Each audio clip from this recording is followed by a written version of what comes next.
Alice is unsure of what the king means by being Liz Cather's watchman. The king then asks her if she knows the legend of the saint. Alice answers yes, saying that one day a girl beloved by the gods appeared. The saint will work with the royal family to bring prosperity to the nation of Durkis. She mentions that she learned it from a book, though in reality, she knew it from the game. The king believes Liz is the saint, so he asks Alice what she thinks of her now that she has met her. Alice answers that she thinks her head is like a field of flowers in the breeze. Immediately, Joan hands her a copy of the essay about the Loana people. After quickly reading it, Alice realizes that it is full of childish fantasies. The king then mentions that if the saint is to help the government, she must be able to make realistic judgments. This is where Alice comes in, as she would be responsible for guiding Liz to become a respectable saint. Alicia quickly realizes that if she accepts, instead of being the villain, she would become the greatest person in the world. Alicia's father disagrees, however, but the king quickly mentions that since Liz is already a beloved figure at the academy, virtually no one dares to say anything negative about her. Those who speak ill of her in front of her admirers are treated as outcasts and shunned by everyone. Alicia's father tells her that she doesn't have to feel obligated to accept, that she doesn't have to be the bad guy. Alicia quickly agrees, however, saying that she will be the greatest villain in history. Alicia is now with Will and has told him what happened. She tells him that she didn't agree to do it for free, as the king had to comply with her demands, and now Jill will go with her. That was the condition for Alicia to accept. Going back a bit to the previous meeting, Alicia had revealed that she had been going to Loana for several years. Her father, hearing this, nearly fainted. He also mentions how he met Jill and about her precarious situation. Back in the present, the king says that there is no one better for this task. As for Alice, it seems that Jill will leave that village and become his servant. She tells him to take this opportunity, as he is a very good boy. Will, on the other hand, cannot believe this, as he mentions that no one has ever left the village. Alice replies that it is not over yet, as the saint has her eyes set on the village, so soon people will become interested in them. Alice asks Will if he would like to return to the castle, as he was planning to ask the king for help. However, Will thanks her, but tells her that he is already a criminal and accepted his fate when he came to this village. Back home, as Alice ponders what she will have to do with Liz,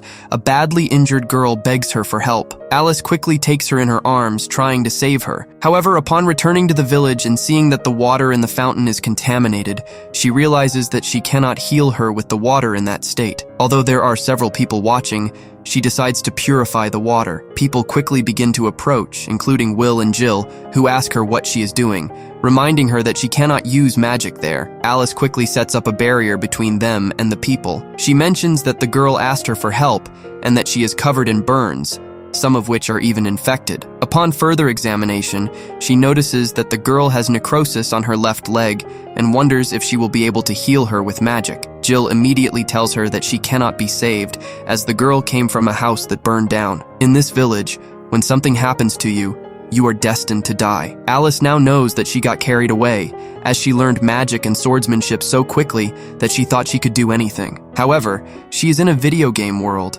and being the protagonist's rival doesn't make her omnipotent, as there are things she can't fix. Will quickly mentions that in her current state, the girl will lose her life and asks Alicia, the great villain, if she thinks the same. Will then asks her to explain what it means to be the greatest villain in history. Alicia, lost in her thoughts, says that the villain she aspires to be is ambitious, hates hypocrisy, and remains calm and cautious. She quickly tells Will that deep down, her ideal villain is a strong woman. She realizes that a true villain doesn't give up until the end. She thinks that dark magic has many spells to heal, but the ones she already knows only cure inflammation and rough skin. Filled with determination, she thinks that if someone can heal her skin, then she will be able to heal much more. If not, she would not be the greatest villain in the world. This is how she would give an incredible display of power, completely healing the girl. However, the treatment is not over yet, as in a final step, she would raise her sword and remove the necrotic limb. After a few minutes, the girl would wake up and quickly realize that her foot was gone. Alice quickly explains to her what had happened to her foot. As if she had not removed it, the girl would likely not have survived. The girl, seeing what Alice had done for her,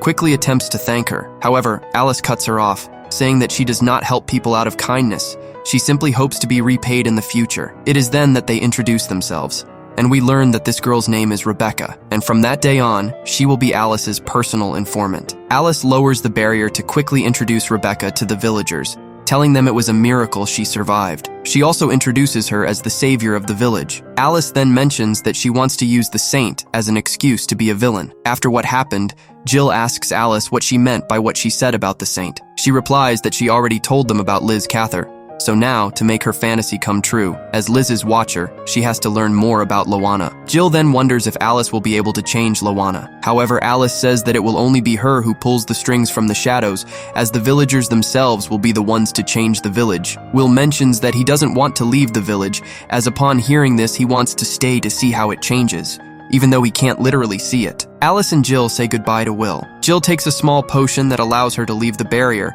and once outside, he is amazed by the scenery, wondering if he has done something wrong. Alice tells him that if he hasn't, then to walk with his head held high. We now see Alice and Jill saying goodbye to Alice's father, as they both head to the academy. He asks Alice if she regrets her decision. However, Alice immediately answers no. She also reminds him of something he had told her a long time ago, that he had promised her once she entered the academy, he would tell her why she couldn't take the fencing exam. Her father simply says that it was because she was too good. This answer doesn't entirely convince Alice, but she mentions that she will take it as a compliment. As soon as they arrive at the academy, the other students recognize her. They also know about her servant, an orphan commoner. Some girls approach Alice mentioning that Liz told them about her. They quickly start comparing her to her siblings, but one of them, while touching Alicia's hair, is harshly pushed away by Alicia, who calls her rude names and expresses disgust. Just then, Liz appears. The girls quickly accuse Alicia to Liz, but Alicia replies that they took too many liberties. Liz tries to mediate to get Alicia to apologize, but Alicia simply says no and proceeds to leave. Jill isn't sure if it was a good idea to fight in front of so many people, but Alicia mentions that it was the perfect introduction for a villain. She now wonders what her next evil deed will be, but just then,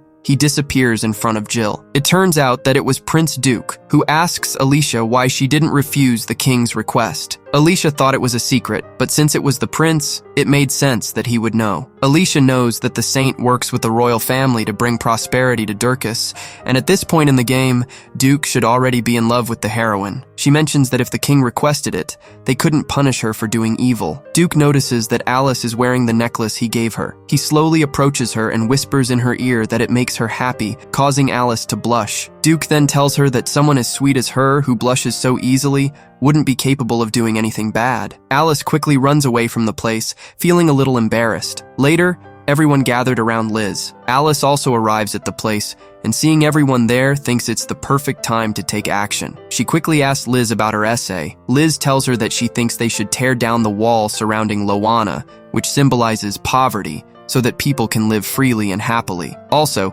the citizens would have a better future and more neighbors. Hearing this, Alice throws the essay on the ground, saying that it's too shallow and unrealistic, and that it's very boring. So boring that she almost couldn't make it to the end. Alice knows that this is a move worthy of a villain. Liz then asks Alice what she finds unrealistic about the essay. Alice immediately replies that it's impossible for everyone to be equal, so her essay is nothing more than a dream. Alice knows that everything is playing out just like in the game. Alice goes on to tell Liz that if she thinks tearing down the wall will eliminate all inequalities that originate from birth, she's wrong. It's not that simple. Without proper measures, law and order will only get worse. It wouldn't be that easy for those people either, because how could they not hate those who oppressed them? Liz replies that hatred leads nowhere, and that forgiveness can bring an era of peace. However, Alice replies that idealistic thoughts won't change anything, and that Liz needs to see reality and do what needs to be done little by little. That's what's missing from her essay. Albert says that he can't listen to this anymore, but Alice tells him that she's not surprised that no one has said this to Liz before. She adds that they're a bunch of sycophants. They're just showing their love for being blind, and it's unbelievable that despite how many of them there are, none of them are good for anything. Liz tries to ask Alice to leave her friends alone. However, Alice goes on to say that they all love Liz for her cheerfulness, her beauty, her power, and her ability to control all the magical elements. But in her eyes, Liz is the very picture of inequality. Alicia also asks Liz not to misunderstand her. She doesn't think everyone should be the same. Environment, family, physical appearance, talent, no matter how similar people are, they will never be the same. But that is what drives people to be ambitious, to improve, and to grow. The hierarchy of inequality is a healthy thing. Therefore, it is unfair that no one recognizes the strengths of others. Liz, however, stands up and tells Alicia that she is right, that she had not thought it through. Still, she doesn't think they should give up their ideals, because she wants everyone to be happy. This answer pleases Alicia, as she believes that no one would follow a heroine who so easily gives in to evil. Before leaving, Alicia mentions that she was hoping for a more constructive debate, but it seems that she wasted her time, so she proceeds to walk away. Liz, far from being upset, says that Alicia told her all that for her own good. As Alice walks back,